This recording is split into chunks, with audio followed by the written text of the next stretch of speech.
걷잡을 수 없는 내분, 원인은 윤석열. 최근 적폐 세력 내에서 흥미로운 사건이 연이어 터지고 있습니다. 김건희 공천 개입 논란. 뉴스토마토가 5일 김건희 여사가 지난 총선 공천에 개입했다는 의혹을 제기하며 정치권에 충격을 주었습니다. 의혹의 내용은 김건희가 총선 당시 김영선 국힘당 의원에게 창원 의창에서 김해 갑으로 지역구를 옮겨달라고 요청했다는 것입니다. 물론 대통령과 맞춤형 지역 공약을 마련하는 등 지역구 이동에 따른 지원 방안도 구체적으로 이야기했다고 합니다. 김영선은 김건희 말만 믿고 지역구를 바꿨는데 컷오프되면서 경선에 출마조차 못했습니다. 이에 김영선이 분개해 기역 의원에게 김건희와 주고받은 텔레그램 문자를 직접 보여줬다고 합니다. 공천을 위해 횟집 수족관 물을 손으로 떠마시는 기행까지 했던 김영선으로서는 정말 억울했을 것 같습니다. 김건희가 공천에 개입했다는 증언은 기역 의원뿐 아니라 니은 의원과 김영선 참모, 국힘당 전 당직자 디귿의 증언도 있습니다. 이 가운데 니은, 디귿은 텔레그램 메시지를 가지고 있다고 주장합니다. 이 이야기가 언론에 나오자 김영선은 일단 사실이 아니라고 부인했습니다. 하지만 사실일 가능성이 높아 보입니다. 이런 일은 김영선이 아니더라도 언젠가 터질 일이었습니다. 황영준 동아일보 기자는 저서 포스트 윤석열에 이준석 의원에게 지난해 들었던 이야기를 실었습니다. 이준석은 내가 김건희 여사를 만나고 통화도 여러 차례 했다. 그 과정에서 느낀 건데 내년 총선 공천에서 파동이 난다면 분명 김 여사 때문일 것이라고 했다고 합니다. 김건희와 통화하고 문자 주고받은 사람이 한둘이 아니고 특히 대구 경북 등 내년에 영남 공천 노리는 사람들이 공천을 못 받으면 난리칠 게 뻔하다는 것입니다. 이준석은 그런 사람만 100명이 넘기 때문에 김건희와 주고받은 대화들이 다 공개되지 않겠냐고 했습니다. 이준석은 내가 정치하면서 정치인 부부를 많이 만나봤는데 윤 대통령 부부는 여느 부부들이랑 확실히 달랐다. 윤 대통령이 입당하기 전에 코바나 컨텐츠로 가서 내가 김 여사를 만났다. 처음 만나서 한 말이 너무 충격적이라 정확히 기억하는데 당시 김 여사가 우리가 입당하면 나를 지켜줄 수 있냐고 하더라. 윤 대통령이 아니고 나를 지켜줄 수 있냐는 게 너무 쇼킹했다라고도 했습니다. 이걸 보면 세간에 알려진 것처럼 윤석열 대통령은 허수아비고 실세는 김건희라는 게 분명해 보입니다. 그러니 김건희가 공천에 개입했다는 주장도 전혀 어색하지 않습니다. 김건희 공천 개입 논란이 일파만파 퍼지자 대통령실은 고위 관계자의 말로 해명을 했습니다. 결과적으로 공천이 안 됐으니 공천 개입이 아니며 공천은 공천관리위원회가 결정했다는 것입니다. 동문서답이고 물타기 답변입니다. 사실이 아니면 그런 문자 주고받은 적 없다라고 깔끔하게 털어버렸을 것입니다. 아무래도 폭로한 측에서 확실한 물증을 가지고 있기 때문에 그런 것으로 보입니다. 김영선도 사실이 아니라고 주장은 하지만 김영선에게서 이야기를 들은 기역 의원이 김영선 발언을 녹음했을지도 모를 일입니다. 이준석 말처럼 김영선뿐 아니라 이런 식의 공천 사기를 당한 사람들이 앙심을 품고 추가 폭로를 이어가면 천하의 김건희도 감당할 수가 없습니다. 이제 야당이 추진하는 김건희 특검법이 통과만 되면 온갖 김건희 녹취록이 쏟아질 수도 있습니다. 세간에 이미 이런 얘기들이 돌고 있습니다. 이번 사건이 김건희 몰락의 신호탄이 될지 그리고 그게 윤석열 탄핵으로 이어질지 지켜봐야겠습니다. 다시 처음으로 돌아가 봅시다. 이런 사건이 사실 한두 개가 아닐 것입니다. 문제는 누가, 왜 지금 시점에 이 사건을 터뜨렸느냐는 것입니다. 김영선이 분노를 터뜨리며 문자를 보여준 건 아마 컷오프 직후일 것입니다. 그러니 기역 의원은 몇 달 전 일을 이제 와서 언론에 공개한 것입니다. 당연히 목적이 있을 것입니다. 아마 기역 의원이 한동훈 개인 듯합니다. 김건희와 한동훈 국힘당 대표의 갈등은 이제 더 이상 덮을 수도 봉합할 수도 없는 지경에 이르렀습니다. 한동훈은 차기 대권을 노리고 있습니다. 그런데 이대로 가면 차기 지방선거, 대선 다 박살날 게 훤히 보입니다. 여론은 바닥을 치고 있는데 윤석열은 국정기조를 바꿀 조짐조차 보여주지 않습니다. 그러니 김건희를 때려야 선거에서 이긴다고 판단한 듯합니다. 나아가 한동훈의 생존투쟁이기도 합니다. 살아남기 위해 뭐라도 해야 하는 상황이라는 것이지요. 만약 다음 대선에서 이재명 민주당 대표가 승리하면 특검을 통해 한동훈은 나락에 떨어질 수 있습니다. 한동훈은 지금 조국혁신당이 한동훈 특검을 추진하고 있는데 대통령이 된 이재명이 조국 대표와 손을 잡고 특검을 통과시킨 후 자기에게 보복할 것이라 여길 것입니다. 이재명이 아닌 윤석열이 자기를 죽일 수도 있습니다. 세간에는 윤석열이 이재명보다 한동훈을 더 싫어한다는 소문이 파다합니다. 윤석열 기질로 볼 때 당연히 그럴 것 같습니다. 술 사주며 후배들과 어울리는 걸 좋아하는 윤석열의 보스 기질을 생각하면 한동훈은 배신자입니다. 10년 넘게 데리고 있으면서 무리해가며 국힘당 비대위원장까지 시켜줬는데 은혜도 모르고 등 뒤에서 칼을 들이댄 배은망덕한 자가 바로 한동훈입니다. 이런 감정이 생각보다 심각할 것으로 보입니다. 사실 윤석열이 한동훈을 배신자라고 비난할 처지는 아닙니다. 윤석열 본인도 검사로서 평생 상관을 공격하는 배신자로 살아왔습니다. 검찰총장 때도 검찰총장은 법무부 장관의 부하가 아니다라고 말하며 상급자인 추미애 법무부 장관을 치받았습니다. 지금은 자기를 대통령으로 만들어준 1등 공신이나 다름없는 문재인 전 대통령을 피의자로 몰아 손자 아이패드까지 압수했습니다. 자기가 그랬으니 자기가 키운 한동훈도 자기를 따라할 것으로 여기는 건 어찌 보면 당연하다 하겠습니다. 윤석열에게 한동훈은 자기 심부름이나 하던 가신으로 정치인으로는 깜냥도 안 되는 애송이인데 대통령을 하겠다고 설치니 우스워 보일 것입니다. 자수성가한 정치인과는 느낌이 다릅니다. 그래서 한동훈 정도는 쉽게 짓밟아 줄 수 있다고 볼 것입니다. 예를 들어 조국혁신당이 추진하는 한동훈 특검이 국회를 통과했는데 거부권을 행사하지 않으면 자기 손에 피를 묻히지 않고도 얼마든지 날려버릴 수 있습니다. 동시에 이재명, 조국도 공격하면 여야 가리지 않고 공정하게 정의를 추구한다는 명분도 쌓으면서 자기 지지율도 올릴 수 있습니다. 한동훈은 윤석열이 언제 자기를 죽일지 모른다는 두려움에 사로잡혀 있을 것입니다. 그래서 살아남기 위해 뭐라도 해야 하는 상황입니다. 김건희 공천 개입 폭로로 끝나지 않을 수 있습니다.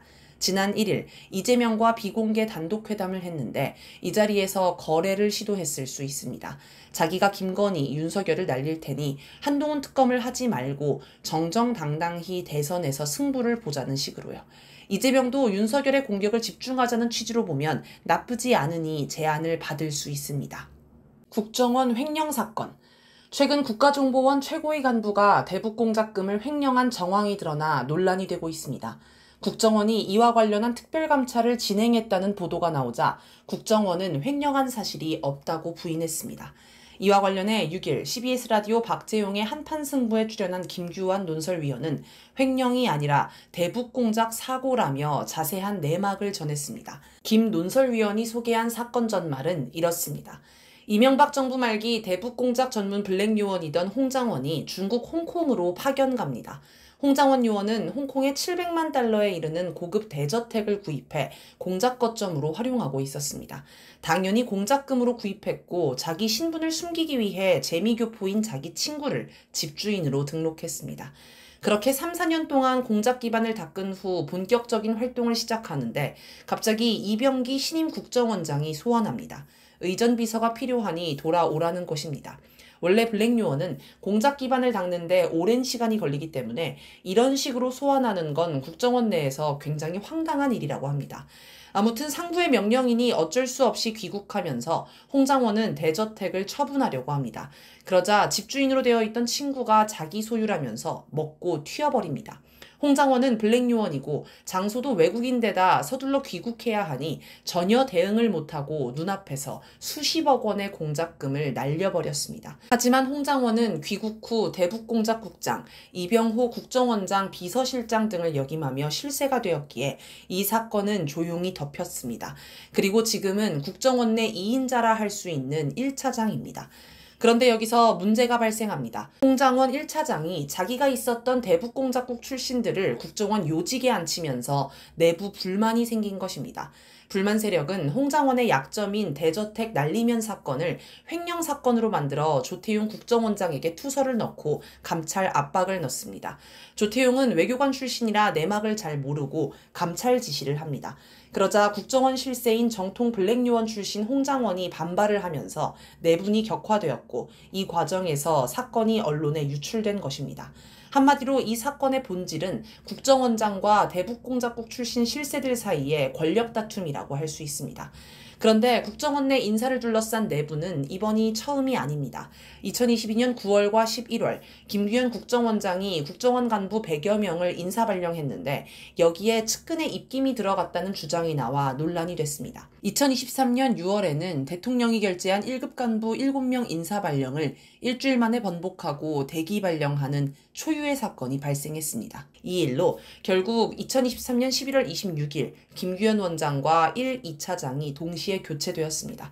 조태용도 원장 취임 후 8월에 1급 간부 10여 명을 교체했고 이번에도 3급 이상 간부 100여 명을 인사 발령했습니다. 이 때문에 국정원 내부가 시끌시끌하다고 합니다. 핵심은 역시 조태용과 홍장원이라는 국정원 1인자와 2인자의 권력 다툼입니다. 그런데 홍장원의 뒤에 두 명의 거물이 있습니다. 첫째는 김승현 외교안보 특보입니다. 김승현이 원래 국정원 공작특보였고 외교안보 특보로 가면서 홍장원을 자기 후임으로 앉혔습니다. 김승현이 국정원의 찐 실세라고 합니다. 그리고 김승현 뒤에는 같은 육사 38기인 김용현 국방부 장관이 있습니다. 또 한 명은 홍장원 고등학교 후배인 김태효 국가안보실 1차장입니다. 국가안보실장이 계속 바뀌는 중에도 자리를 지킨 국가안보실 실세 중에 실세입니다. 김태효는 2023년 6월 국정원 1급 간부 인사파동 때 김규현 원장 쪽에 서서 권춘택 1차장을 날렸습니다. 사안은 복잡하지만 결국은 기관 내 1인자와 2인자의 권력 싸움입니다. 마치 얼마 전 정보사 내 사령관과 여단장이 싸워서 법정 다툼까지 간 것과 비슷합니다. 권력 다툼이야 흔한 일이지만 이게 적당한 선에서 멈추지 않고 언론의 정보를 유출할 정도로 치고받는 건 선을 넘는 일입니다. 특히 정보가 생명인 국정원, 정보사 같은 정보기관의 내부 정보가 언론에 줄줄 새어나오는 건 심각한 문제입니다. 김규환 논설위원은 이런 민감한 정보를 어떻게 알 수 있었냐는 질문에 관심 있으면 다 알 수가 있는 것이라며 답변을 흐렸습니다. 아마도 누군가 언론 플레이를 위해 정보를 제공해 준 사람이 있다는 말이겠죠. 내부는 계속된다. 좀 더 들여다보면 이런 사태의 원인은 윤석열입니다. 윤석열 인사에 문제가 있으니 기관 내에서도 인사를 둘러싼 갈등이 생기는 것입니다. 공명정대하게 승진할 사람이 승진하고 그 자리에 어울리는 사람을 임명한다면 아래에서도 불만이 크지 않을 것입니다. 또 설사 인사 문제로 갈등이 생기더라도 최종 인사권자인 윤석열이 서열 정리를 잘 해주면 금방 봉합할 수 있지만 그런 것도 못하고 있습니다. 심지어 대통령이 결재한 인사를 아랫사람이 뒤집는 일까지 있으니 윤석열은 허수아비라는 말이 돌아도 할 말이 없을 것입니다. 집안 단속이 안 되고 내분이 커진다고 해서 윤석열이 개과천선할 일은 없습니다. 오로지 직진할 것입니다. 그리고 한동훈 같은 배신자들이 치고 올라오지 못하도록 계속 짓밟을 것입니다. 그러니 내분은 갈수록 심해질 것입니다.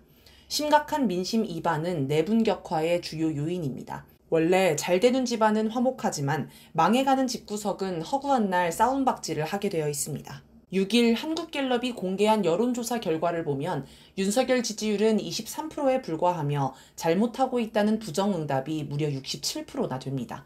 윤석열의 지지 기반인 대구 경북에서도 지지율은 37%밖에 안 나오고 부산, 울산, 경남은 26%로 서울보다도 낮습니다. 지지율은 총선 이후 지금껏 계속 20%대를 벗어나지 못하고 있습니다. 이처럼 윤석열 지지율이 바닥을 기고 국힘당은 총선 참패로 뒤숭숭합니다. 그러면 사람들은 누구에게 줄을 서야 살아남을지 고민하게 됩니다. 정치인들만 그러는 게 아닙니다. 공직자들도 눈치를 봅니다. 정권 교체가 될 것 같으면 야당에 붙을 수도 있습니다. 자기 몸값을 높이기 위해 정부 여당의 비리 정보를 하나라도 가지고 가서 붙을 것입니다. 한동훈이 권력을 잡을 것 같으면 한동훈에게 달라붙어 윤석열, 김건희의 비리 정보를 갖다 바칠 것입니다. 이런 이탈자들이 갈수록 늘어날 것입니다. 윤석열, 김건희의 실력이 턱없이 부족하고 인성이 수준 이하라는 점도 내분 격화의 요인입니다. 불만이 있어도 대통령과 측근들의 실력이 좋고 인성이 좋으면 어느 정도 참을 수 있습니다. 그런데 지금 상황은 전혀 아닙니다. 인사관리를 제대로 못해 곳곳에서 사고가 터지는 것만 봐도 윤석열, 김건희의 실력을 알 수 있습니다. 의대 증원 문제로 1년 가까이 나라가 아수라장이 되었는데도 수습하지 못하는 것도 마찬가지입니다. 총선 직전에 윤석열이 대국민 담화를 발표해 의대 증원 2,000명에서 결코 물러나지 않겠다고 선포하자 국힘당 후보들은 모두 절망했다고 합니다. 정무 판단 능력이 없어도 이렇게 없을 수가 있냐는 겁니다. 아마 윤석열 입을 꿰매고 싶었을 것입니다. 인성은 더 말할 것도 없습니다. 대선 시기 열차에서 맞은편 의자에 구둣발을 올린 모습은 그들의 인성이 어느 수준인지 고스란히 보여줍니다. 2022년 8월 수도권에 홍수가 발생했는데 윤석열은 퇴근하면서 보니 아래쪽에 있는 아파트들은 벌써 침수가 시작이 되더라 라고 말하며 국민을 분노하게 했습니다. 이태원 참사 때도 뇌진탕 이런 게 있었겠지 라며 무관심한 태도를 보였습니다. 대통령이 이 모양이니 측근들도 마찬가지입니다. 윤석열의 신임을 받았는지 좀처럼 잘리지 않는 한덕수 총리는 이태원 참사 당시 외신 기자 간담회에서 웃고 농담을 해 사이코패스 같은 면모를 보였습니다. 이상민 장관도 이태원 참사에 책임을 지고 사퇴하라는 요구를 받자 누군들 폼나게 사표 던지고 이 상황에서 벗어나고 싶지 않겠나 라는 막말을 했습니다. 원희룡 장관은 오송 지하차도 참사 때 기자회견을 해야 한다며 군안차를 지나가지 못하게 막아 논란을 빚었습니다. 이런 자들 밑에서 일해야 하는 사람들은 정말 자괴감이 심하게 들 것입니다. 아마도 모든 정부 부처와 기관들에서 불만이 확산되고 있을 것입니다. 실력 부족과 인성 문제로 발생한 불만은 불만을 가진 사람에게 정당성을 심어줍니다. 이대로 놔두면 국힘당이, 국정원이, 정보사가, 군대가, 검찰이, 경찰이 망할 수 있고 나라가 망할 수 있다며 이를 막기 위해서 내부 고발을 해야 한다는 사명감 같은 게 생깁니다. 정보사 블랙요원 명단 유출 사건을 김민석 의원에게 제보한 사람도 아마 정보사가 공중분해되는 걸 막으려는 사명감이 있었을 것입니다. 백혜룡 경정이 외압을 폭로한 것도 한국에 대량의 마약이 퍼지는 걸 막고자 하는 사명감 때문이었을 것입니다. 아마 한동훈조차도 윤석열 김건희 무리로부터 국힘당을 지켜야 한다는 사명감을 느끼고 있을 것입니다. 사명감이 있는 사람의 제보는 제보받은 사람에게도 사명감을 느끼게 합니다. 제보 내용을 보고 내부 권력 다툼이라며 무시하지 않고 이대로 가면 나라가 망하겠다는 위기감에 제보를 대하게 만듭니다. 이렇게 사명감이 결합되면 정부기관 내에서 양심선언과 내부 고발이 더 격렬한 양상으로 확대될 것입니다. 앞으로 적폐 세력 내부의 분열상이 볼만할 겁니다.